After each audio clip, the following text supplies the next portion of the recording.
What does it mean to be a man? This is a hotly discussed topic in today's world. However, I'm not interested in it from a political perspective. I am interested in it from the perspective of someone that sees a current male malaise upon us in society right now. Young men are struggling, and chances are, if you clicked on this video, you might be one of them. And today, I'm going to provide you with a framework for why you might not feel grown up just quite yet. And without further ado, here we go. Manhood, it isn't a given. Not all boys become men. And we know this. I mean, look around you. When you look around you and you see all these older men around you, do you see them all as men? I mean, sure, if we do it from a biological perspective, their chronological age, they are men, but deep down, I think we all know that age doesn't really qualify you truly as a man. Rather than a purely biological concept, there really is a true psychological component to it, and it really is psychological in nature. So now we've come to the conclusion that manhood is a psychological entity rather than a biological one. In my next video, we're going to deep dive into what components I think constitute the psychological entity of manhood, but in today's video, we're going to focus on the prior state, since that's the topic of today's video. So, by definition, if you haven't made that transition into manhood yet, what does that make you? A boy, obviously, right? So, what constitutes boyhood then? I believe that there are 6 components to boyhood. And before I delve into them and what I think they are, I honestly think boyhood can be expressed in one phrase. And that phrase is, I just want to be happy. So, let's delve into those 6 components and see how they relate to that phrase. Component number 1, instant gratification. Pleasure seeking, it's a pure component of boy psychology. The pleasure, it can be found in various domains. It could be junk food, video games, adult entertainment, the list goes on and on. We are essentially dopamine-driven monkeys that are just hitting that slot machine looking for the next dopamine spike. And if we look around us today, we see that. We see so many young people just in that mindset of looking for the next hit. I can be the first to say it. And if you are currently in this trap or have been in this trap in the past, you know this next thing to be true. Dopamine chasing, it can only get you so far in life, and ultimately it's painful.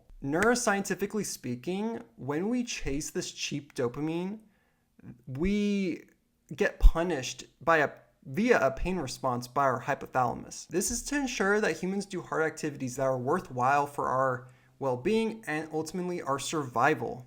So hard activities, slow dopamine, are activities that require us to engage in prolonged, sustained effort. So when we binge watch Netflix, when we binge play Call of Duty, our brains, sure, it's pleasurable at the beginning, but our brains recognize this as unearned dopamine. And so initially it's pleasurable, but later on, it provides a painful response because it wants us to make sure that we end up doing those hard activities. And so this pain response can manifest in many ways, but one way in which it manifests is feeling sluggish. And we know this, right? 6 hours of Call of Duty, right after that, your brain feels like you're in a fog, all this kind of stuff, right? And that is our brain saying, hey man, you gotta get off this path. On the other hand, slow dopamine activities, they require sustained effort, either mental or physical. So this could be going to the gym. It could be working on a YouTube project. It could be writing a book. What are your long-term vision goals? And doing that, in work that's initially painful, right? Because it requires you to be in this state of discomfort of really putting in a lot of energy, but ultimately our brain knows that for survival that those tasks are important. And so yes, initially it's painful, but long term it's going to make you feel good afterwards. And I want to make it clear, I'm not saying that to be a man you're never going to play video games, you're never going to watch Netflix. That's absurd, right? But what I am saying is that on average, we need to transition from this pleasure-seeking dopamine monkey mindset to, on average, displaying behavior in a mindset that is more oriented towards that slow dopamine. Component number 2, lack of responsibility. Boy psychology is allergic to duty. Duties are seen as traps to be avoided. They are the tethers, and we are the birds that are yearning to fly away. We are seeking that sweet taste of freedom that comes from not having any responsibility. However, that perfectly untethered life is problematic, and here's why. We ultimately find meaning and purpose through the tethers that we consciously choose. Human happiness, it's tied down to our community and how we contribute to those around us. Men, deep down you know this, we yearn to be of use and to serve those around us, to have utility. And to provide utility, we need to be tethered to some extent. Therefore, if you want to find fulfilling happiness and finally make that transition out of boy psychology, you need to have tethers. You need to have duty in your life. You need to have community and contribute to that communal life. Component number 3, emotional ruling. Emotional ruling, simply put, is being ruled by your emotions. They dictate how you behave. Can you guess where I'm going with this?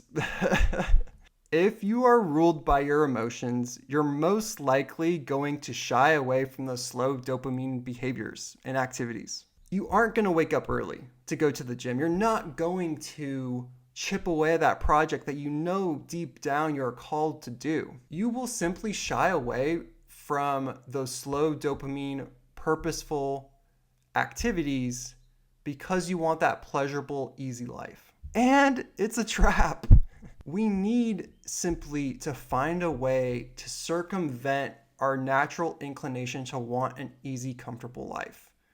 We need to find a way to make our default doing the slow dopamine activity. And this isn't to say that emotions are bad or that we should discard them. Emotions, they're simply data. If someone cuts you off on the freeway and you get angry, there's a reason why you get angry. Your anger is trying to tell you something. Anger is the emotion of injustice, right? So when we get emotions, they're simply giving us data so that we can use that data to make informed decisions. They're not, but the issue is we don't consciously use our emotions, they use us. And so making that transition from boy psychology to man psychology is learning how to embrace those emotions, to experience them and to learn what they mean, but then to leverage those understandings to choose the proper behavior rather than just, having your emotions just dictate your life. Component 4 is the victim mentality. Are you unhappy with your life? Do you find yourself in unfortunate circumstances? Ask yourself, whose fault is it? If you embody a victim mentality, you might say, the government, my parents, my girlfriend, you name it. When you find yourself with work to be done or in unfortunate circumstances, your instinct is to point the finger externally, right? You are literally like a little child, a baby who has no control over their environment, right? Like think about it. Like babies, they have no sense of agency. Like they're dependent upon the external world for their survival.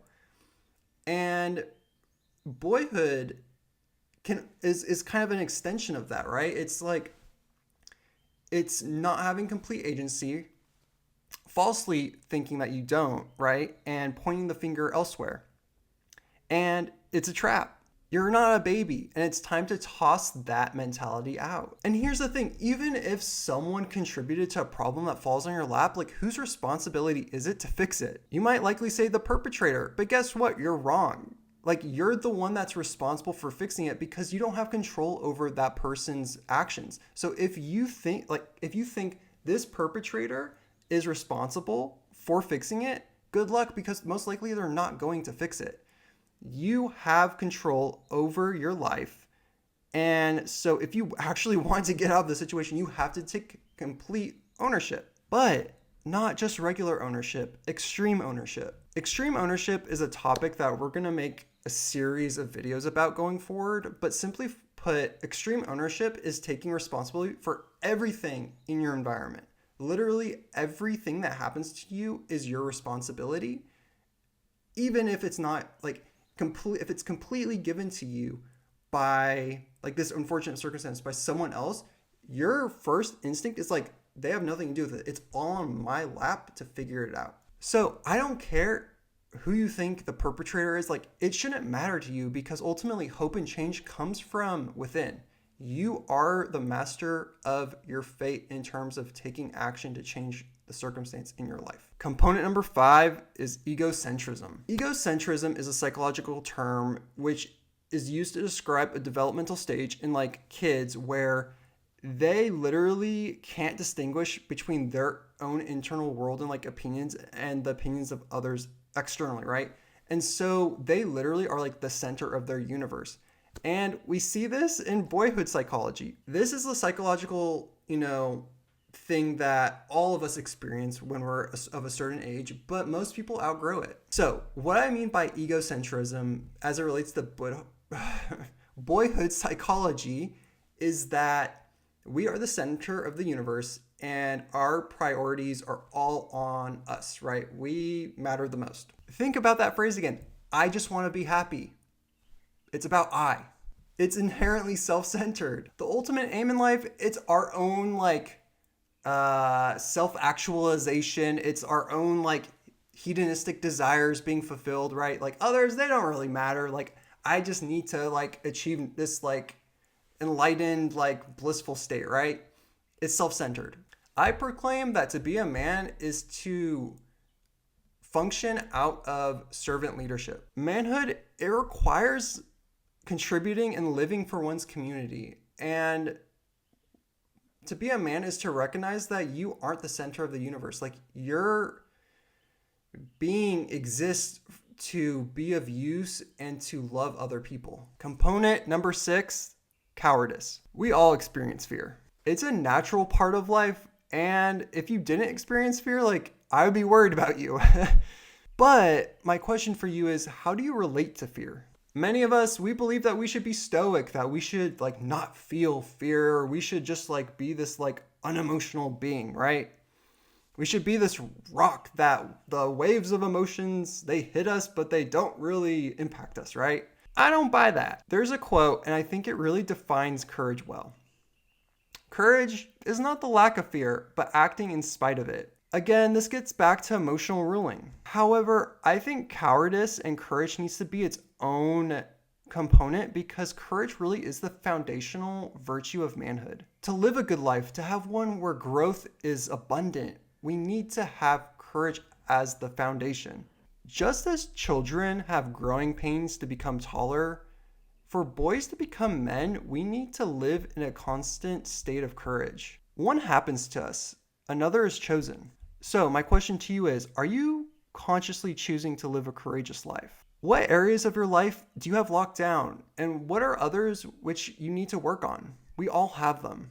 Okay, so we got through the components. What component are you struggling with the most? Let me know in the comment section below. Personally, I struggle with instant gratification the most. I, like every other person, just want to watch that YouTube video, play that video game.